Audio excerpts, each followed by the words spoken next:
नमस्कार, स्वागत है आपका स्टेट न्यूज बुलेटिन में और मैं हूं आपके साथ अदिति। चलिए वक्त हो चला है स्टेट न्यूज का और पहले देख लेते हैं हेडलाइंस। देश में कोरोना का कहर जारी, 10 राज्यों के डीएम और सीएम से संवाद कर रहे मोदी।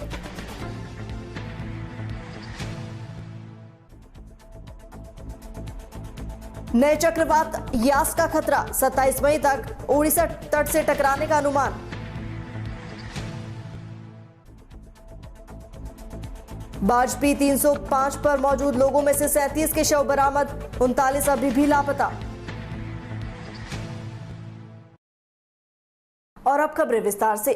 प्रधानमंत्री नरेंद्र मोदी आज कोरोना संक्रमण के सर्वाधिक मामलों वाले राज्यों और जिलों के अधिकारियों से बातचीत कर रहे हैं। प्रधानमंत्री कार्यालय के अनुसार इस बैठक में छत्तीसगढ़, हरियाणा, केरल, महाराष्ट्र, ओडिशा, पुडुचेरी, राजस्थान, उत्तर प्रदेश और पश्चिम बंगाल के अधिकारी हिस्सा ले रहे हैं। इससे पहले भी प्रधानमंत्री मोदी ने मंगलवार को राज्यों और जिलों के अधिकारियों से वीडियो कॉन्फ्रेंसिंग के जरिए संवाद किया था।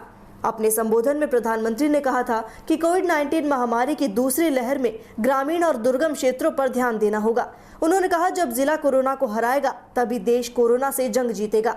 इसके साथ साथ कोविड-19 के खिलाफ लड़ाई में सशक्त माध्यम बताया और कहा कि बड़े पैमाने पर इसकी आपूर्ति सुनिश्चित करने के लिए सरकार के प्रयास निरंतर जारी हैं। भारतीय मौसम विज्ञान विभाग के अनुसार एक और चक्रवाती तूफान यास को लेकर अलर्ट जारी हो गया है। ये तूफान भारत के पूर्वी तट पर 26 से 27 मई को पहुंच सकता है। इससे पहले ओडिशा में 25 मई से बारिश होने का अनुमान जताया गया है। भारतीय मौसम विज्ञान विभाग ने बुधवार को बताया कि उत्तर अंडमान सागर और बंगाल की पूर्वी मध्य खाड़ी में 22 मई को कम दबाव का क्षेत्र बनने की संभावना है, जो इसके बाद के 72 घंटों में चक्रवाती तूफान में तब्दील हो सकता है। मौसम विभाग के चक्रवात चेतावनी प्रभाग ने बताया कि ये उत्तर पश्चिम की तरफ बढ़ेगा। 26 मई की शाम तक पश्चिम बंगाल, ओडिशा के तटों तक पहुंच सकता है। विभाग के मुताबिक चक्रवात के कारण पश्चिम बंगाल, उड़ीसा, असम, मेघालय में 25 मई से हल्की से मध्यम स्तर की बारिश होगी। तूफान ताउते के कारण मुंबई के तट से कुछ दूर समुद्र में डूबे P305 पर मौजूद लोगों में से 37 की मौत हो चुकी है, 39 अभी लापता हैं और 188 को बचा लिया गया है। नौसेना ने इस बात की जानकारी दी। नौसेना के मुताबिक हादसे में समय बार्ज P305 पर मौजूद 361 लोग थे। इन लोगों में से कम 37 की मौत हो चुकी है, 49 लोग अभी भी लापता हैं। ये बार्ज चक्रवात ताउते के कारण मुंबई के तट से कुछ दूर सागर में फंसने के बाद डूब गया था। नौसेना की ओर से बुधवार को बताया गया कि बेहद खराब मौसम से जूझते जवानों ने बार्ज P305 पर मौजूद 261 लोगों में से 188 को अब तक बचा लिया है। 2 लोगों को तगबोट वारप्रदा से बचाया गया। अब तक 37 शवों को बरामद किया जा चुका है। खबर नागौर से है, जहां नावा उपखंड में खाद्य विभाग द्वारा जारी किए गए राशनिंग के गेहूं की सप्लाई में ठेकेदार द्वारा की जा रही गड़बड़ी सामने आई है। यहां कई क्षेत्र डीलरों के यहां तोल कम होने से मामला सामने आया। डीलर प्रभुराम रनवा ने बताया कि खाद्य सुरक्षा व्यवस्था को लेकर विभाग द्वारा ठेकेदार ने नालोट, बर्जन, मारोट, गुड़ा भगवानपुरा, लूणवा आदि क्षेत्र के डीलरों के यहां तोल से कम गेहूं बेचने का मामला सामने आया है। नालोट डीलर के 1 क्विंटल 35 किलो, बर्जन डीलर के 1 क्विंटल 42 किलो, तो वहीं मारोट डीलर के 1 क्विंटल गेहूं कमाने पर मामला उजागर हुआ। राशन डीलर संघ अध्यक्ष त्रिलोक रोयल ने बताया कि जनवरी 2021 से राशन डीलरों को ठेकेदार प्रणाली के तहत राशन के गेहूं वितरण किए जा रहे हैं। पहले विभाग द्वारा गेहूं का वितरण किया जाता था, जिसमें कभी भी शिकायत नहीं आई। अभी ठेकेदार द्वारा जो सप्लाई दी जा रही है उसमें हर राशन डीलर की शिकायत आई है। जहाँ भी सप्लाई हुई, डीलर के यहाँ पूरे माप के गेहूँ नहीं मिले। ऐसे में ठेकेदार को शिकायत की, उसकी अगली गाड़ी में ज्यादा भेजने का नाम लिया गया। उच्च अधिकारियों ने अब कार्रवाई का आश्वासन दिया है। सोलाया डीलर मालाराम समोसा ने बताया कि 4 क्विंटल गेहूं तोल कर कम आए, ऐसे में उन्होंने ठेकेदार को शिकायत की। वहीं ठेकेदार ने 4 क्विंटल गेहूं भिजवा दिए। राशन डीलरों के मुताबिक पहले सरकार से विभाग द्वारा सीधे गेहूं भिजवा दिए जाते थे, लेकिन वर्तमान में कार्य ठेकेदार के माध्यम से किए जाते हैं। ऐसे में गेहूं वितरण में परेशानियां आ रही है। तो वहीं प्रवर्तक निरीक्षक राम अवतार पुनिया का कहना है कि शिकायत मिली है, मामले की जानकारी करेंगे, यदि कमी पाई गई तो उचित कार्रवाई की जाएगी। तो वहीं जिला निगम प्रबंधक सुनील शर्मा का कहना है कि ऐसा कोई मामला उनके पास नहीं आया, अगर ऐसा हुआ तो उचित कार्रवाई होगी।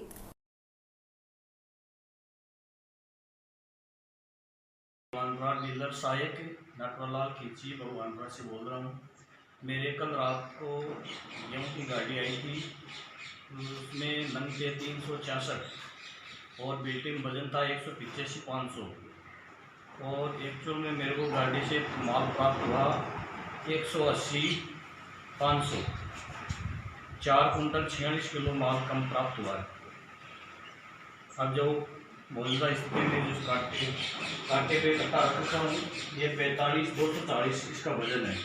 सभी कट्टों की यही हालत है, कोई 46 है, कोई 48 है, कोई 49 है, कोई 40 है।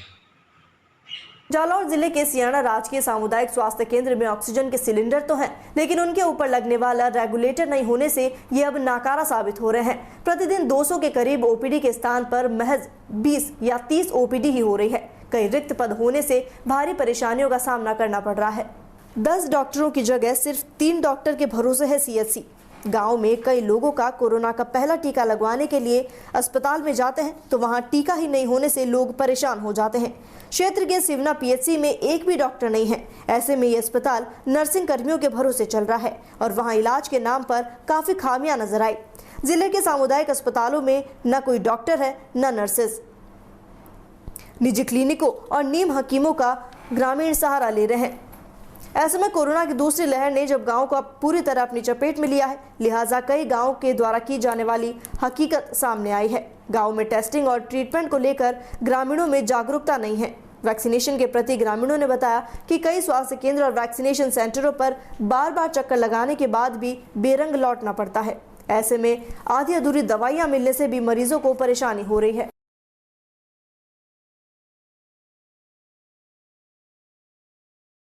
खबर सूरतगढ़ के सियोपुरा कस्सी शहर जहां निकटवर्ती ग्राम पंचायत रामसरा में आज पंचायत कोर कमेटी की समीक्षा बैठक का आयोजन किया गया। आईटी सेंटर में इस बैठक का आयोजन हुआ। स्वास्थ्य विभाग के निर्देशानुसार लगातार सर्वे जारी रखने के लिए निर्देश दिए गए हैं। पंचायत प्रारंभिक शिक्षा अधिकारी झम्मन लाल शर्मा ने बताया कि इसमें कोर कमेटी के सभी सदस्य उपस्थित हुए, जिन्हें विशेषकर सर्वदलीय टीम को सर्वे के लिए गृह मंत्रालय स्वास्थ्य विभाग के निर्देशानुसार सर्वे करने के निर्देश दिए गए हैं। इस प्रकार पंचायत में शोक सभा, मृत्यु भोज, विवाह समारोह आदि पर विशेष निगरानी के लिए दल को पाबंद किया गया है।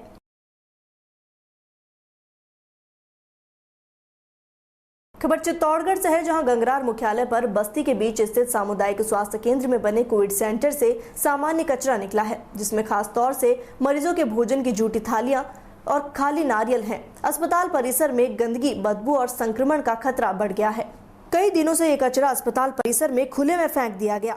कचरे को लेकर अस्पताल प्रशासन लापरवाह बना हुआ है। इधर आवारा कुत्ते और मवेशी इस कचरे को आसपास के परिसर और बस्ती में फैला देते हैं। यदि एक कचरा संक्रमित हुआ तो अस्पताल परिसर के आसपास रहने वाले और राहगीरों के लिए भी संक्रमण का खतरा बढ़ जाता है।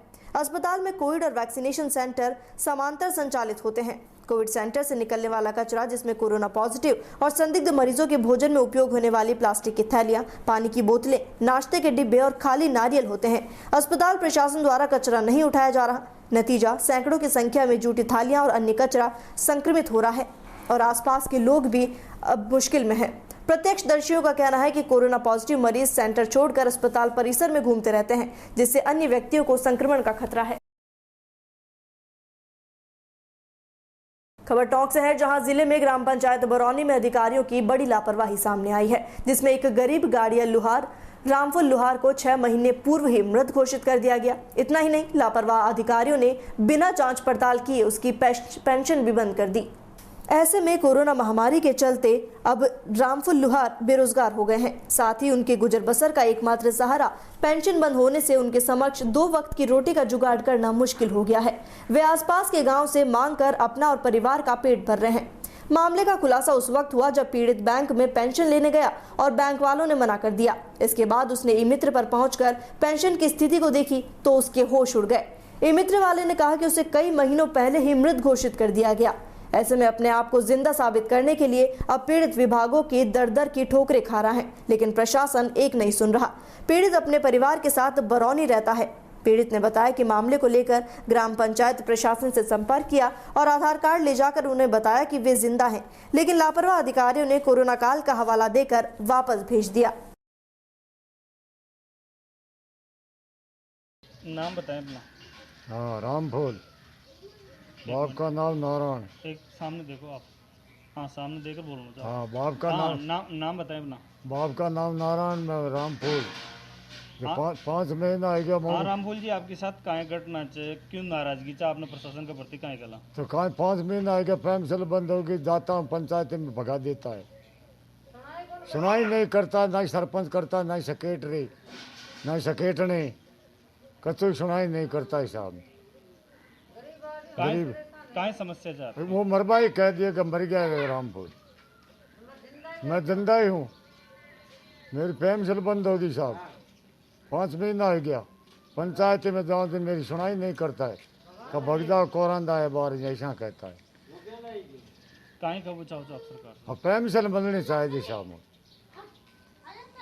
आपने जो दोषी लोग मर्द बताए, जो वहाँ के खिलाफ का एक प्रकार की कार्रवाई खूब कर दी मैंने, कार्रवाई तो खूब कर दी। आप क्या चाहते हैं जिन लोगों ने आपको जो लोग आपने मर्द बताया, जो वहाँ लोगों के खिलाफ कार्रवाई होनी चाहिए या नहीं होनी चाहिए, काहे कब चाहो आप? तो वो तो कहीं नहीं सुनाई कर रही है मेरी।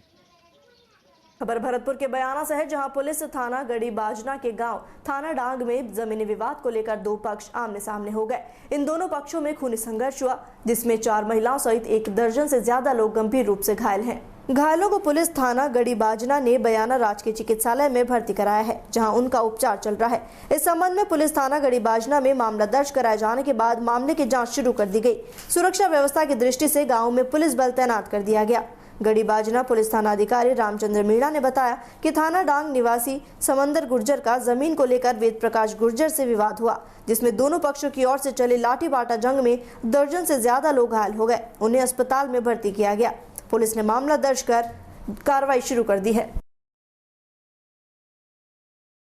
रहने वाला हूँ, मेरे घर पर गांव वाले 30-40 बंदों ने और कुछ बाहर के लोगों ने, गुंडों ने मेरे घर पर आकर के आक्रमण किया और मेरे लेडीज़ों से, हमारियों से बदतमीजी की है। हम 8-10 लोग, हमारे गहरी भी चोट आई है, हमारी भी मारपीट की है और गोली फायरिंग भी किया, लोटी फरसा भी धारिया से हमें आक्रमण किया है। ये घटना घटाई है सर। 10:30 बजे के आसपास मुझे दूरभाष सूचना मिली कि थाना डांग में समुंदर और वेद प्रकाश पश्चिम दोनों में आपस में झगड़ा हो गया। उसकी सूचना पर मैं जब तक वहाँ पहुँचा तो वहाँ पर वेद प्रकाश पक्ष के द्वारा समुंदर की जमीन को जोता गया। उसके बाद में समुद्र पक्ष के साथ मारपीट की गई और दोनों पक्षों में फिर झगड़ा हुआ। तो उसमें क्या है, तो वेद प्रकाश पक्ष के 2-3 आदमी की चोट आई है और समुद्र के पक्ष के 10-15 आदमी की चोट आई। वेद प्रकाश पक्ष ने झगड़ा किया।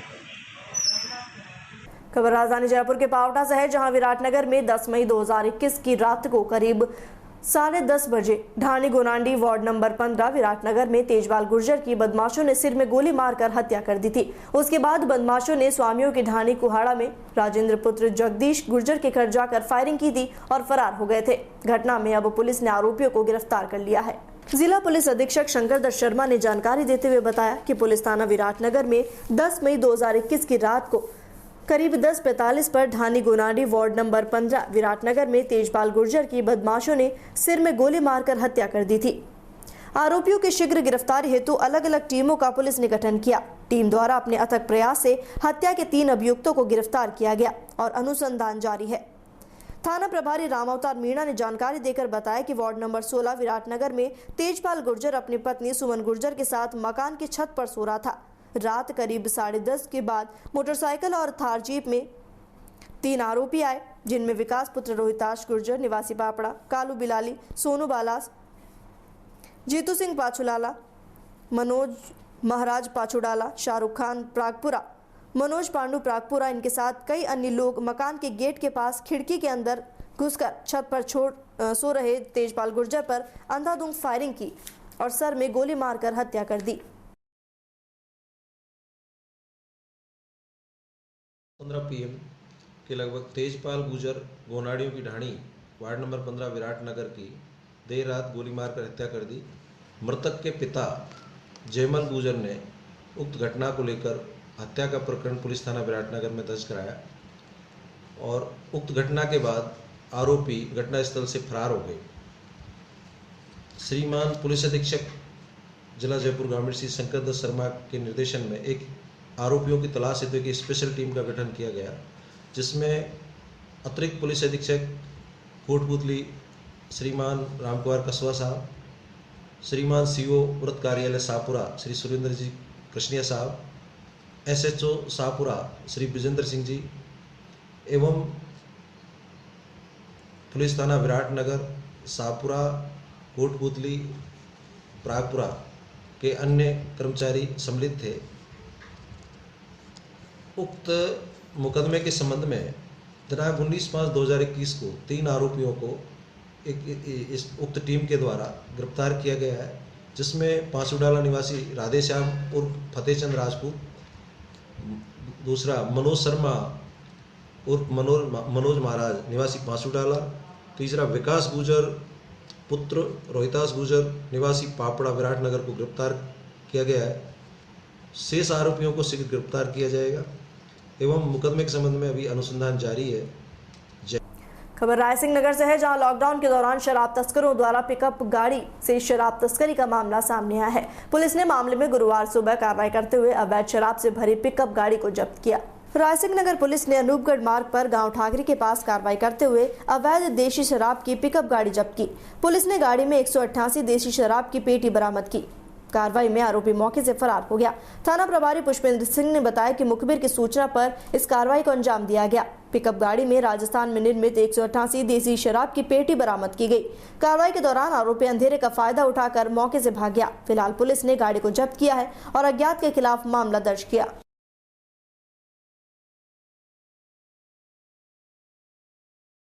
खबर सेडवा से है, जहां केकड़ कस्बे में कोविड-19 जन जागरूकता अभियान चलाकर गांव में कोरोना से बचाव हेतु प्रचार प्रसार किया गया। ग्राम पंचायत के प्रत्येक वार्ड में प्रचार प्रसार हेतु वाहन को हरी झंडी दिखाकर रवाना किया गया। सेडवा उप प्रधान रूपाराम मून, सरपंच प्रतिनिधि खेताराम बेनीवाल, PO श्री लखमाराम चौधरी, पटवारी नेमाराम भाटी की अगुवाई में केकड़ ग्राम पंचायत के प्रत्येक वार्ड में प्रचार प्रसार हेतु वाहन को हरी झंडी दिखाकर रवाना किया गया। केकड़ PO लाखाराम चौधरी ने कोरोना के प्रति ग्रामीणों को जागरूक करते हुए बेवजह घर से बाहर नहीं निकलने को कहा। भभूताराम जांगीड़ अध्यापक ने लाउडस्पीकर पर वक्ता के रूप में प्रचार प्रसार कर बताया कि परिवार के किसी भी सदस्य में अगर बीमारी के लक्षण है तो तुरंत वार्ड प्रभारी व ANM को सूचना दे। पटवारी नेमाराम भाटी से प्रेरित होकर शिक्षक जियाराम देहड़ू ने ANM वाली चौधरी और मीरा को ऑक्सीमीटर मशीन भेंट की। खबर राजधानी जयपुर से है, जहां जानलेवा साबित हो रहे कोरोना संक्रमण के चलते अस्पतालों में बेड और ऑक्सीजन की मारामारी के बीच शाहपुरा के राजकीय अस्पतालों के भामाशाहों के सहयोग से अब प्राणवायु मिल गई है। शाहपुरा कस्बा निवासी नई दिल्ली में पदस्थापित IPS संजय जैन ने कोरोना के संकट काल में ड्यूटी के साथ ही जन्मस्थली के लिए फर्ज निभाया और भामाशाह बनकर CSR के तहत शाहपुरा ब्लॉक के लिए 20 कंसंट्रेटर मशीनें उपलब्ध कराई। IPS सैन ने उक्त कंसंट्रेटर मशीनें बुधवार को उपकरण अधिकारी मनमोहन मीणा को उपलब्ध कराया, जिस पर उन्होंने विधायक की पत्नी सविता बेनीवाल की मौजूदगी में सभी 10 मशीनें BCMHO डॉक्टर विनोद शर्मा, अस्पताल प्रभारी डॉक्टर हरीश मोहन मुदगल को सुपुर्द किए। ऐसे में ब्लॉक में प्राणवायु की पर्याप्त व्यवस्था होने से ब्लॉक के कोरोना संक्रमितों का जीवन बचाने में काफी मदद मिलेगी। कोरोना संक्रमितों को अब निजी अस्पतालों में नहीं भटकना होगा। विधायक की पत्नी बेनीवाल, SDM मीणा ने मरीजों के लिए ऑक्सीजन कंसंट्रेटर उपलब्ध कराने पर IPS अधिकारी संजय जैन और परिजनों का आभार जताते हुए संकट काल में कंसंट्रेटर उपलब्ध कराना नेक कार्य बताया। इससे मरीजों को काफी राहत मिलेगी। उधर अस्पताल में कंसंट्रेटर आने के बाद चिकित्सा अधिकारियों ने कुछ कंसंट्रेटर चालू कर ऑक्सीजन फ्लो की जांच की, जो बिल्कुल सही निकली। ऑक्सीजन लेवल कम होने वाले माइल्ड से मॉडरेट मरीजों को अब भर्ती किया जा सकेगा।